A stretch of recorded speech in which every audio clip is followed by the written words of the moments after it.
let's not forget here, I've been getting death threats since December.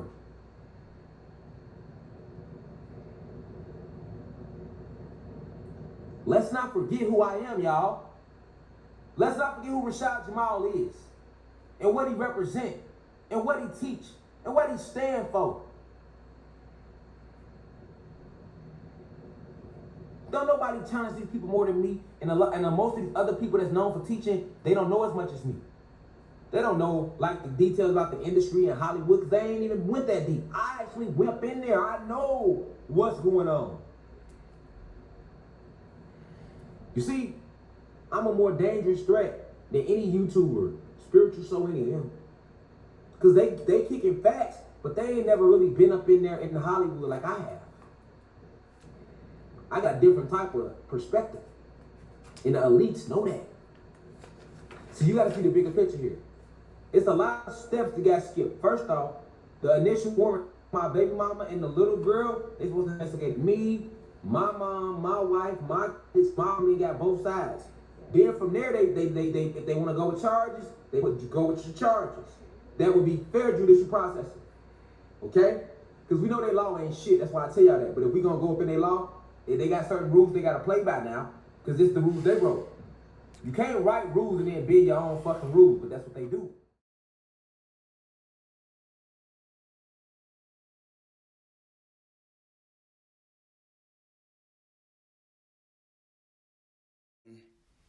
To my awoken ones, to my high vibrationals, and to my real niggas. I need my real niggas to tap in too, bro.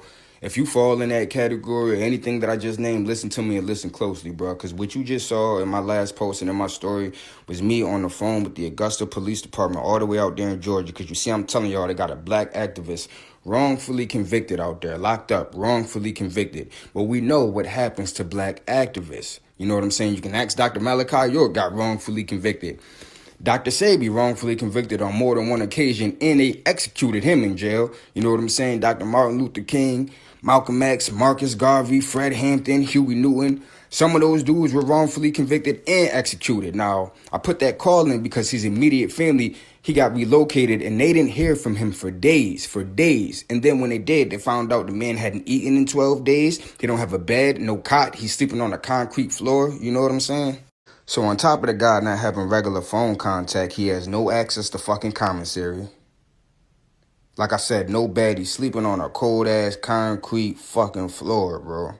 They took his spiritual books away. That's a different level of trying to break the spirit and soul. They took his spiritual books away, took his access to commissary away, took his phone access away, took his personal hygiene products away. And they got him in a fucking high level that's out of his classification for what he's convicted for. You know what I'm saying? So they completely trying to fuck him over every which way they can. And it looks to me, clear as day, like they trying to execute the man, you know what I'm saying, in the system like they've done to a lot of our other leaders. But my thing was, growing up, I always said I would have been front line with Malcolm, front line with even Martin, and I agreed with everything but hey, you stepping with us, I'm stepping with you. So I'm stepping with my brother in any and every way that I can, and I'm seeking support. So you're saying Rashad Jamal White has contacted his family and they've heard from him? Yes, I am. Okay. Yeah. We're not playing. You know, we're calling to see about him because we heard some disturbing news. I understand that, but I'm saying if you are his family, then you would be able to reach out to his spouse, whomever in his family that he contacted, and they would be able to give you that information. Yeah, we were given information, so we're just doing a follow-up call. But you weren't given the information from his family, obviously, because there's nothing wrong with him. We never said anything was wrong. We said we haven't heard from him. Oh, you said you got disturbing news. And that there was disturbing. That there was disturbing. 1, 2, 3, 4. Yeah, they're definitely just saying anything, and that's why I feel like we had to come together so we could be a voice. We could be a voice for him that he don't really have right now. You know what I'm saying? You see his wife going hard, but she's only one goddess. You know what I'm saying? She's only able to do so much, and you know, they need assistance. You know what I'm saying? Like, we're a cosmic tribe, we're a cosmic family, and that's what we're here for. You know what I'm saying? Like, he's helped us in so many different ways that he kind of in a way prepared us for this kind of shit. You know what I'm saying? Like, we know what we're here to do now. You know what I'm saying? And this is part of it. Like, it's always been a spiritual warfare, and now they just taking it to a different degree. They've always attacked our leaders, attacked the ones, you know what I'm saying, who had the gumption and the strength to fight back. You know what I'm saying? It didn't even always have to be a physical fight, but they're scared of our knowledge. They're scared of self-empowerment. You know what I'm saying? They're scared when you really know who you are. When you got self-knowledge, you the worst thing for them.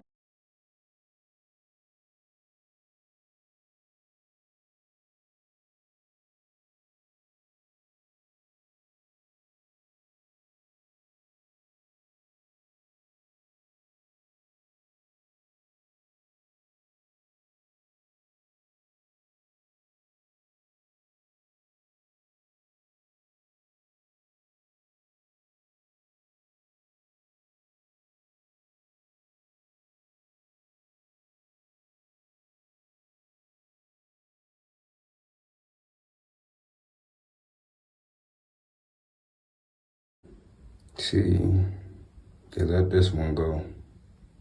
This one, forget about it. How could that one have gone? They seen how I was coming with this one. I tried to upload this one. They said, nah, we about to cut this nigga water off. And this wasn't shit but some words. But even so, it's me calling them out. Normally when I do that, they eventually let this shit rock if I put enough pressure behind it. So we're gonna see. But yeah, man, I ain't been back talking. Fuck this shit, bro.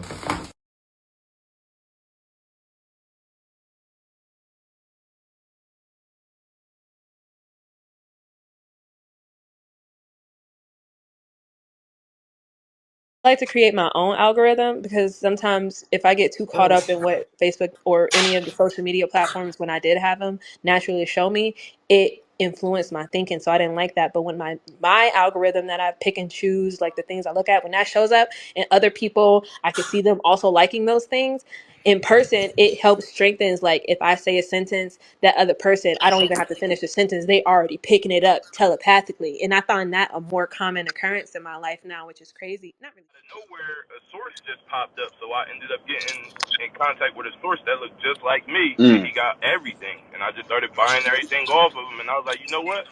I'm ripping the seeds out of everything, and I'm gonna just start growing everything Man, myself. Goddamn. I want to So get it's into like that. they led me to that, God. Like I never grew fruits or nothing a day in my life. They like, yo, Even if you trust the went to planet. school Like and the it's been planet a work minute, for you. Start what growing you've been shit. through in first grade that you just don't want to speak about, kindergarten that you just don't want to speak about. Mind you, I just spoke about the subconscious mind and how it's very open when you first get into the realm. What don't you want to speak about? Mm-hmm. What don't you? They say your inner child. I don't want you to separate your inner child because your inner child is a part of you. What don't your inner child want to confront? Confront that.